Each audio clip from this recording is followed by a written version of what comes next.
भाभी और देवर का जो रिश्ता होता है, जिसको हमारी संस्कृति और हमारे देश के अंदर पवित्र रिश्ता मानते हैं, उसको शर्मसार कर देने वाली ऐसी घटना सामने निकल के आते हैं जो आप सुन के हैरान और परेशान हो जाओगे।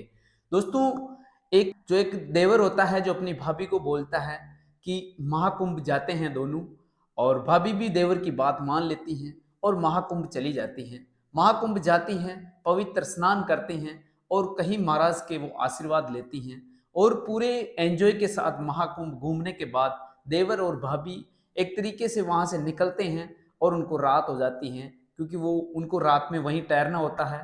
तो इसी बीच देवर उनको बताते हैं कि भाभी, अब हम लेट हो गए हैं, तो हम पास में कोई होटल देख लेते हैं। तो भाभी भी यही बताती है कि यहाँ रहा नहीं जाएगा अपने से, अपने स्नान हो गया और हमारे सभी तरह के दर्शन हो गए। तो वो वहां से निकलते हैं और लगभग 15 से 20 किलोमीटर प्रयागराज से जाते हैं और वहां पे एक अच्छी सी होटल देखते हैं और होटल में रूम लेके वो वहां पे रुकते हैं। लेकिन देवर ने भाभी के साथ ऐसा घिनौना करते करता है जिससे कि भाभी की रूह कांप जाती है, और भाभी के साथ ऐसी घटना होती है जो भाभी अपनी जिंदगी में नहीं भुला पाएगी।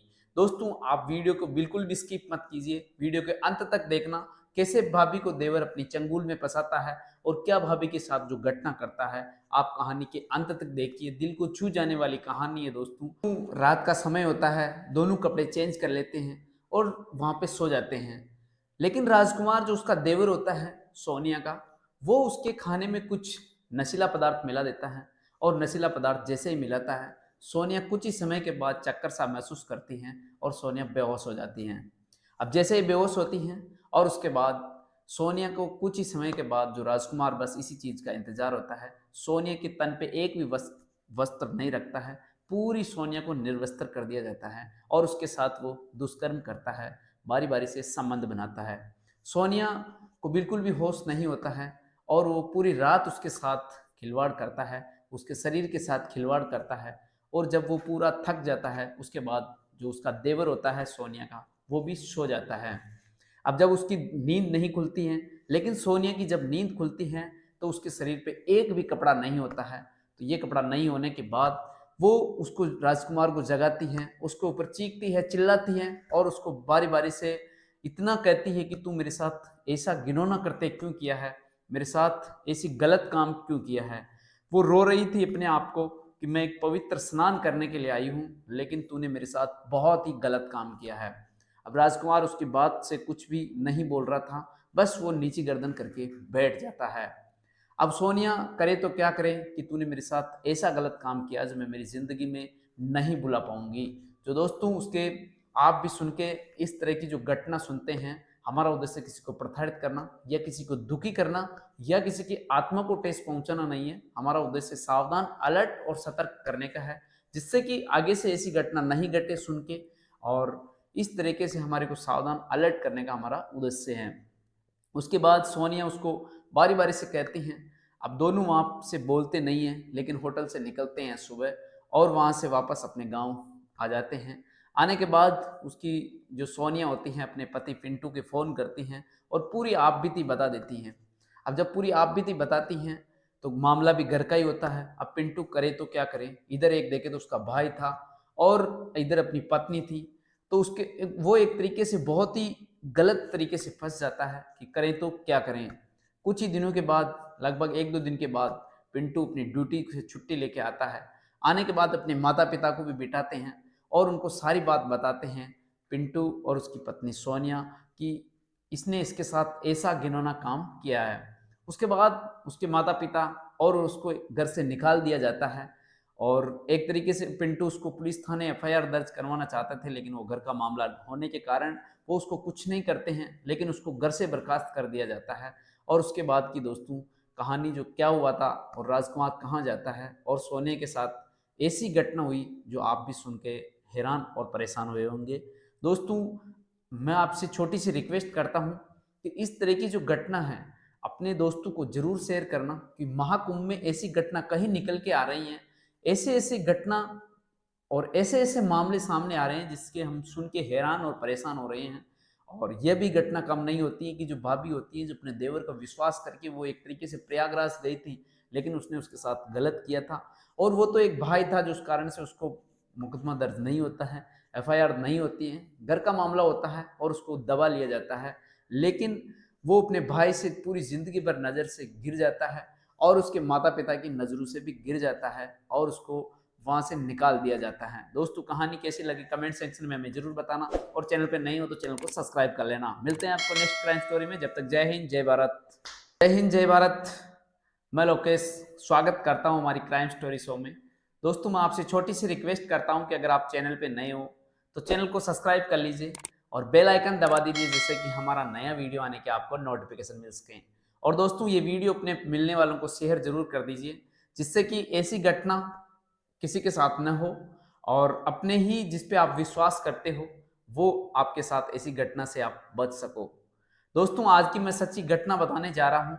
यह उत्तर प्रदेश की एक जिला लगता है मुरादाबाद।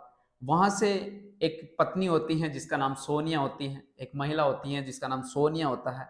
सोनिया दिखने में बेहद खूबसूरत महिला होती है, जिसकी उम्र लगभग 23 वर्ष होती है, जो 1 साल पहले उसकी शादी हुई होती है। उस महिला सोनिया का पति होता है जो इंडियन आर्मी में नौकरी करता है, यानी वो फौज की नौकरी करता है। उसके पति का नाम पिंटू होता है। पिंटू आर्मी में ड्यूटी कर रहा था और घर पे उनके माता पिता और उसकी पत्नी सोनिया और उसका भाई जिसका नाम राजकुमार होता है। इस तरीके से 2 भाई और माता पिता और एक उसकी जो पत्नी, ऐसे करके 5 कैंडिडेट उस परिवार के अंदर रहा करते हैं।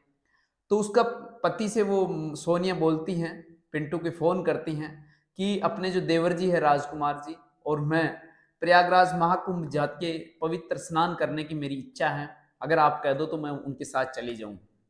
तो राजकुमार भी बस इसी चीज़ का इंतजार करता है, क्योंकि राजकुमार की उस जो भाभी होती हैं, जो सोनिया होती हैं, उस पर उसकी कई तरीके से गलत नज़र थी।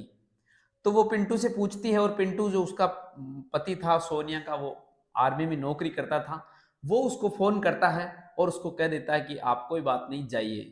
तो राजकुमार और जो सोनिया दोनों देवर और भाभी पास ही के रेलवे स्टेशन पहुंचते हैं और वहां से प्रयागराज रेलवे स्टेशन उतरते हैं और उतरने के बाद वो वहां से प्रयागराज महाकुंभ जाते हैं और गंगा मैया का संगम में स्नान करते हैं पवित्र, और वो वहाँ पे पूरे महाराज से आशीर्वाद भी लेते हैं। कहीं महाराज और कहीं लोगों की उस भाभी पे नज़र पड़ती हैं, क्योंकि सोनिया दिखने में बेहद खूबसूरत महिला थी और उसका जो देवर था राजकुमार, वो भी उसी को गलत तरीके से कई बार नज़र गलत तरीके से घूरता था। सोनिया उसको बार बार टोकती थी कि राजकुमार जी, आपने मेरी तरफ गलत ज़्यादा मत, आप मेरे को गलत विचार लग रहे हैं आपको। तो राजकुमार बता देता है कि नहीं भाभी जी, मेरे को मेरी नज़र ही ऐसी है। तो वो वहाँ से दर्शन करते हैं पूरे, एक तरीके से दर्शन करने के बाद रात का समय हो जाता है। राजकुमार सोनिया को बताता है कि पास में एक होटल है लगभग 15-20 किलोमीटर, तो हम कोई ऑटो या टेम्पो करके यहाँ से निकलते हैं और रात वहीं पर रुक जाते हैं। तो पहले वो उसकी भाभी भी उसकी बात मान लेती हैं और जैसे ही मानती हैं वहाँ से लगभग 20 किलोमीटर का सफ़र तय करते हैं। उसके बाद एक अच्छी सी होटल देखते हैं। होटल के अंदर सोनिया को पूछता है राजकुमार कि एक ही कमरे के अंदर हम सो जाएं या आप अलग अलग रूम लेते हैं। तो सोनिया बताती है कि हम अलग अलग रूम लेंगे, हम दोनों अलग अलग रूम में सोएंगे।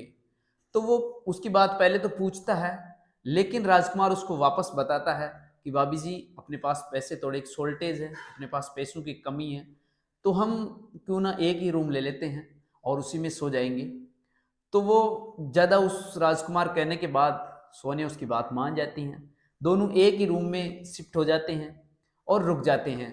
रुकने के बाद सर्दी का मौसम होता है और उसके अंदर एक ही बेड दिया जाता है और उसके अंदर ओढ़ने के चद्दर भी एक ही दिया जाता है। अब जब उसका पति का फ़ोन आता है सोनिया के, यानी पिंटू का जो आर्मी में ड्यूटी था, उसका फ़ोन आता है, तो वो बताती है कि नहीं, हमने अलग अलग रूम ले लिया है और अपने पति से भी बात कर लेती हैं और वो कहती हैं कि जो अपना भैया है राजकुमार, वो अलग रूम में सोया हुआ है और मैं अलग रूम में सोया हूँ। क्योंकि वो जब उससे बात कर रही थी तब वो राजकुमार बाथरूम गया था, तो दोनों की वो बात से वो एक तरीके से उनको कह देते हैं कि हम अलग अलग रूम में सोए हुए हैं। अब जैसे ही रात का समय होता है, दोनों खाना पीना खाते पीते हैं और अब जब दोनों मोबाइल देखते हैं और सर्दी का समय था, ओढ़ने का